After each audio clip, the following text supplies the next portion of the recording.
दोस्तों, कुछ कहानियाँ ऐसी होती हैं जो सिर्फ सुनने के लिए नहीं, महसूस करने के लिए होती हैं। और आज की कहानी हरमन मेलविल की मॉबी डिक एक ऐसी ही कहानी है कि दास्तान है इंसान के जुनून की, उसकी जिद की और उस पागलपन की जो उसे खुद अपनी मौत की तरफ खींच ले जाता है। ये कहानी उन लोगों के लिए तैयार की गई है जिनके पास पूरी किताब पढ़ने का समय नहीं होता, लेकिन जो कहानी का हर एहसास, हर मोड़, हर दिल धड़काने वाला पल जीना चाहते हैं। तो आइए लहरों के उस अनंत समंदर में उतरते हैं जहां एक नाविक, एक कप्तान और एक सफेद दानव मोबी डिक इतिहास रचने वाले हैं। कहानी की शुरुआत होती है एक नौजवान नाविक इस्माइल से, जो जमीन की भीड़ और भागदौड़ से थक चुका था। उसे ऐसा लगता था कि जिंदगी का सुकून अब सिर्फ समंदर की लहरों में ही छिपा है। एक दिन वो न्यू बेडफोर्ड नामक जगह पहुंचता है और एक सस्ते होटल स्पाउटर इन में ठहरता है। वहीं उसकी मुलाकात होती है एक अजीब मगर आकर्षक व्यक्ति से, क्विक, जो टैटुओं से सजा हुआ अलग दुनिया का आदमी लगता है। शुरुआत में दोनों एक दूसरे से सावधान रहते हैं, लेकिन जल्द ही उनकी दोस्ती गहरी हो जाती है, जैसे दो बिल्कुल अलग आत्माएं किसी नियति से जुड़ गई हों। कुछ दिनों बाद दोनों निकलते हैं नैंटकेट की ओर। वहां उन्हें मिलता है एक विशाल व्हेल शिकार जहाज पीक्वाड। जहाज के मालिक उन्हें बताते हैं कि इसका कप्तान है कैप्टन एहाब, लेकिन इस समय वो नजर नहीं आ रहा। बस अफवाहें हैं कि किसी विशाल सफेद वेल ने उसका पैर तोड़ दिया था और तब से वो अपने बदले की आग में जल रहा है। पीकवॉर्ड अपनी यात्रा शुरू करता है। उसके दल में है पहले अधिकारी स्टारबक, जो समझदार और शांत स्वभाव का है। दूसरे अधिकारी स्टब, जो हर स्थिति में हंसना जानता है। और तीसरे अधिकारी फ्लास्क, जो छोटा मगर जज्बाती है। इनके साथ हैं कई अनुभवी हार्पूनर, क्विक, टाशतेगो और डेकू। कई दिन गुजर जाते हैं और एक सुबह आखिरकार जहाज के डेक पर कदम रखता है वो शख्स, कैप्टन एहाब। उसकी आंखें आग जैसी, चेहरा झुलसा हुआ और एक पैर लकड़ी का। वो दृश्य ऐसा है जो हर नाविक की रीढ़ में सिहरन भर देता है। एहाब सबको बुलाता है और अपने असली मकसद का ऐलान करता है। वो केवल किसी भी वेल का शिकार नहीं करेगा, वो ढूंढेगा और मारेगा मोबी डिक, उस सफेद दानव को जिसने उसका पैर छीना था। वो एक चमकता हुआ सोने का सिक्का मस्तूल पर ठोक देता है। जो सबसे पहले मोबी डिक को देखेगा, ये इनाम उसका। दल में जोश उमड़ पड़ता है, लेकिन स्टारबक का चेहरा गंभीर रहता है। वो जानता है कि ये यात्रा अब व्यापार नहीं, पागलपन की दिशा में एक यात्रा बन चुकी है। पीकवॉर्ड समुद्र की गहराइयों में उतरता जाता है, अफ्रीका के तटों को पार करता हुआ दक्षिणी महासागर की ठंडी हवाओं तक। हर दिन इस्माइल समुद्र के रहस्यों में डूबता है। व्हेल की नस्लें, उनकी ताकत, उनकी बुद्धिमानी और इंसान का लालच, वो सब कुछ समझता है।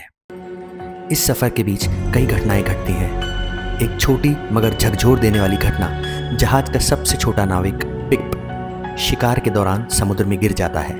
वो बच तो जाता है, लेकिन समंदर का अकेलापन उसकी समझ पर भारी पड़ता है।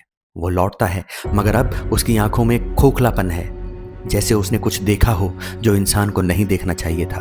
कभी कभी जहाज दूसरे वेलिंग जहाजों से टकराता है। उनसे खबर मिलती है, कुछ दोस्ती, कुछ चेतावनी।